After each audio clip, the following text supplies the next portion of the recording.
O avanço do diabetes e da hipertensão arterial preocupa especialistas e reforça a importância de cuidados contínuos com a saúde. No Brasil, o Ministério da Saúde estima que mais de 11 milhões e 300 mil pessoas vivem com diabetes, enquanto cerca de 30% da população adulta sofre de pressão alta, muitas vezes sem diagnóstico. Ambas são doenças crônicas e silenciosas que, quando não controladas, aumentam o risco de infarto, AVC, insuficiência renal e cegueira. Sobre esse assunto, o jornal Alerta Geral recebe hoje a diretora clínica do Centro Integrado de Diabetes e Hipertensão do Ceará, Marcela França.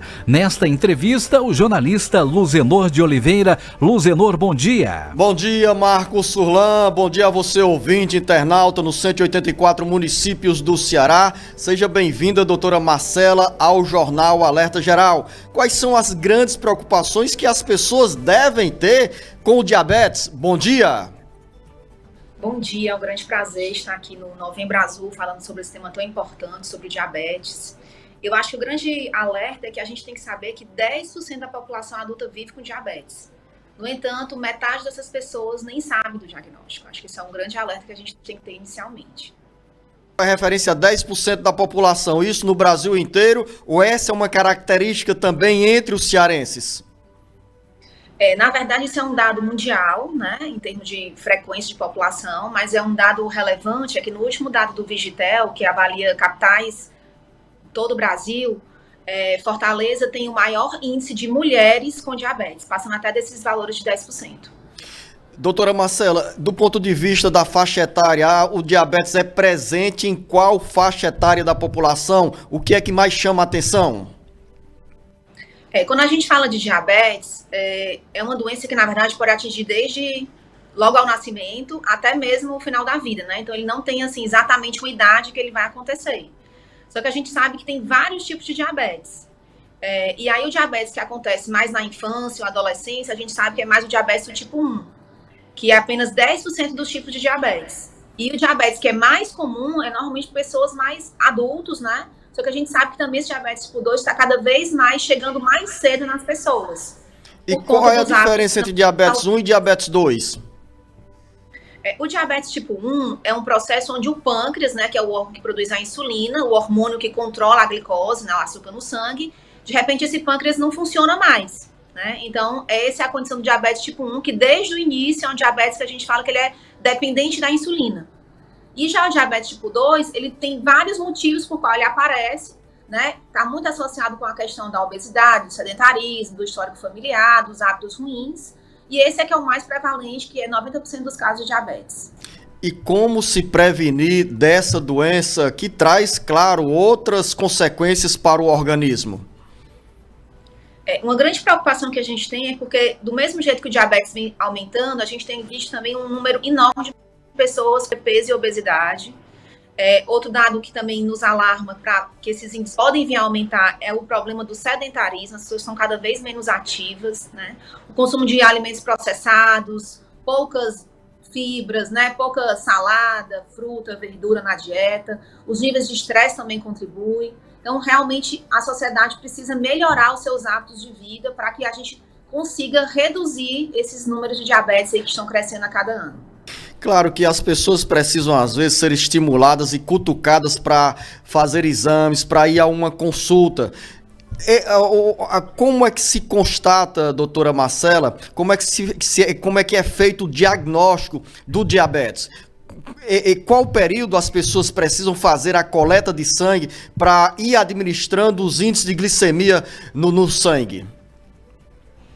Em relação à questão do diagnóstico, a gente divide em dois grupos, né? Tem aquelas pessoas que já têm os sintomas. Quais são os sintomas de diabetes? A pessoa está urinando muito, está bebendo muita água, perdendo peso, tem muita fome, pode ter tontura, alterações na visão. Então, essa pessoa já está com sintomas do diabetes. Então, nesse caso, qualquer coleta de sangue que ela faça e a glicemia der maior que 200, ela já tem o diagnóstico.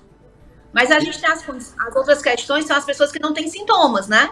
É uma doença que pode ser silenciosa, e aí nesses casos a gente começa pela coleta de sangue em jejum, onde essa glicemia de jejum, se ela der maior ou igual a 126, ou ainda um exame que chama hemoglobina glicada, que é um exame que vê como se fosse uma média da glicemia nos últimos 3 meses, se der maior ou igual a 6,5, são os critérios que a gente usa para o diagnóstico em pessoas que não têm sintomas, mas que no exame de sangue em jejum podem fazer. Existem também testes mais aprofundados, que seriam quando o paciente ele toma um açúcar e a gente faz uma medição de sangue ali depois de 1 hora disso aí. Mas eu diria que, habitualmente, se você tem sintomas, pode fazer a glicemia em qualquer momento, mas se você não tem sintomas, idealmente seria a coleta em jejum. Nessa glicemia glicada, doutora Marcela, é quando chega nesse nível de 6, nessa pontuação aí técnica do exame laboratorial, é um sinal de alerta, é nesse caso aí que as pessoas podem perceber que já estão na condição de pré-diabéticas?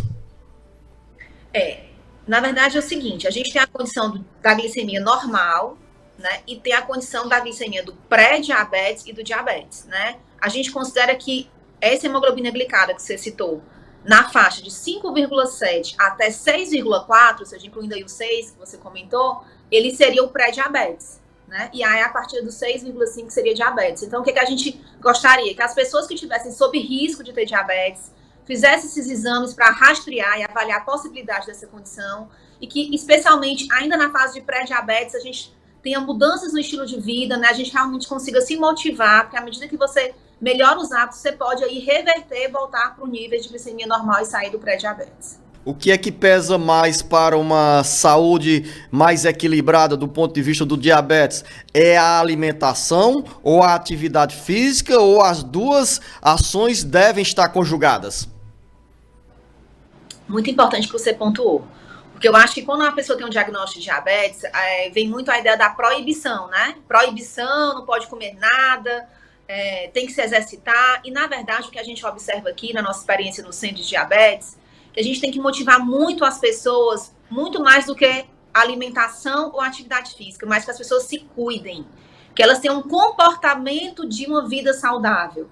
Não adianta eu falar para a pessoa que ela tem que comer saudável ou só proibir, mas ela está extremamente estressada, está deprimida, né? A gente tem que cuidar de tudo. Então, são vários comportamentos que são importantes, que inclui desde a alimentação saudável, mais do que uma alimentação que é proibitiva, né? A gente não está aqui para proibir, mas sim para orientar uma alimentação saudável, se exercitar, mas também tem que tomar as medicações corretamente, tem que vir nas consultas médicas, tem que fazer exames regularmente, tem que tomar as medicações corretamente. Então, eu diria que são vários pilares para que a gente consiga realmente ter um bom controle e ficar livre de complicações dessa doença. Quais são as consequências para as pessoas que se descuidam da saúde e deixam essa glicemia descontrolada? O nosso grande preocupação em relação ao diabetes são as suas complicações, especialmente as crônicas. A gente sabe que o sangue ele vai carregar essa glicose em excesso, isso vai lesionar vários órgãos que podem ir desde o cérebro, olhos, coração, a parte da inervação, justamente com problemas relacionados ao pé diabético e amputação, né? A gente sabe que esses pacientes têm um risco aumentado de doença cardiovascular. Então, na verdade, são diversos órgãos que podem, né, vir ser lesionados. A questão também dos rins, com aumento do risco de insuficiência renal, necessidade de hemodiálise. Então, assim, são várias as complicações. Então, o cuidado é realmente importante. E também rastrear, ou seja, fazer exames para ver como é que estão esses órgãos, se estão todos bem, se o diabetes ainda não teve complicações relacionadas. A rede pública, por exemplo, que atende a maior parte da população, está sempre preparada para atender às demandas desses exames laboratoriais, doutora Marcela? A gente sabe que, assim, o diabetes, ele é uma condição realmente muito prevalente, né? Então, é importante alertar que a unidade de atenção primária, né, o posto de saúde, ele tem, sim, programas direcionados para o diabetes, né, para o atendimento dessas pessoas, e com esses exames que a gente comentou aqui, com a glicada, com a glicose, né, iniciais aí para ver também o rastreamento das complicações. E no caso de diabetes, que a gente considera que já tem um perfil de um alto risco, né, que já tem complicação, esses aí seriam direcionados para nível de atenção secundária ou terciária. Doutora Marcela, para encerrar essa entrevista, para quem está lá na região sul do Ceará, no Cariri, e gosta daquela rapadura, da rapadura que tem aqui também em Cascavel, Pindoretama, Beberibe, ou gosta daquele café açucarado, como conciliar esse sabor do café ou da rapadura com o equilíbrio para se evitar o diabetes? O que fazer? É cortar tudo ou dá para conciliar?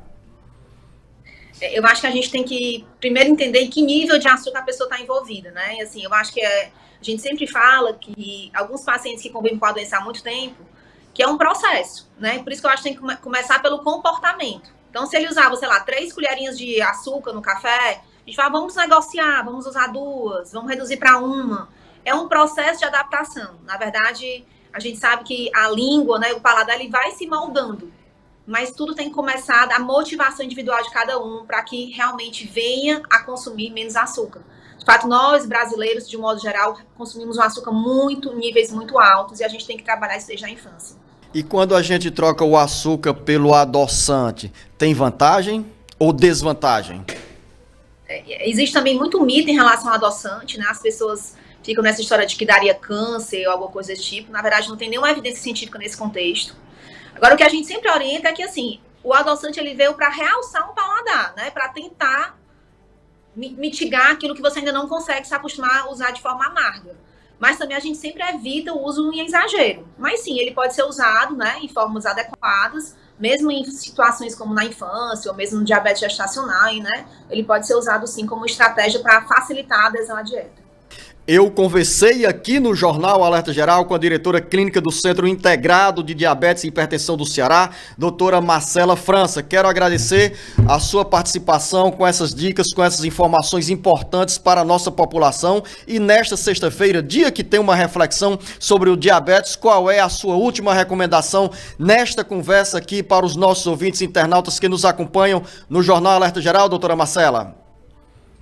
Então, eu queria agradecer a oportunidade de falar que neste 14 de novembro, Dia Mundial do Diabetes, eu gostaria que as pessoas que estiverem em condições de risco para essa condição, que façam exames, procurem aí um diagnóstico mais precoce. E quem tem diabetes, se cuidem. Vocês são os principais pessoas que têm que estar envolvidas nesse processo. Não tenham medo, é uma condição que não tem cura, mas tem controle. E sim, você pode viver muito bem com essa condição, desde que você se cuide, coloque sua saúde em primeiro lugar. Valeu, doutora Marcela França, que é diretora clínica do Centro Integrado de Diabetes e Hipertensão do Ceará. Boas informações, boas dicas. E para você, ouvinte internauta que nos acompanha no Jornal Alerta Geral, que recebe diariamente informações sobre, por exemplo, o Novembro Azul, momento de reflexão sobre o câncer de próstata, nós sempre temos aqui no Jornal Alerta Geral informações nessa linha de prestação de serviço para você na área da saúde. Quero lembrar que neste sábado, a partir das 7 horas da manhã, tem o Jornal Alerta Geral Especial Caminhos da Aposentadoria. A minha conversa com o professor e advogado Paulo Bacelar, com orientação e esclarecimento e as dúvidas que chegam encaminhadas pelos ouvintes e todas esclarecidas pelo professor e advogado Paulo Bacelar. São informações na maior rede de educação previdenciária pelo rádio e pela internet no Brasil. Fique ligado, fique ligada, a partir das 7 horas da manhã, aqui no Jornal Alerta Geral. A você, ouvinte internauta, o nosso grande abraço.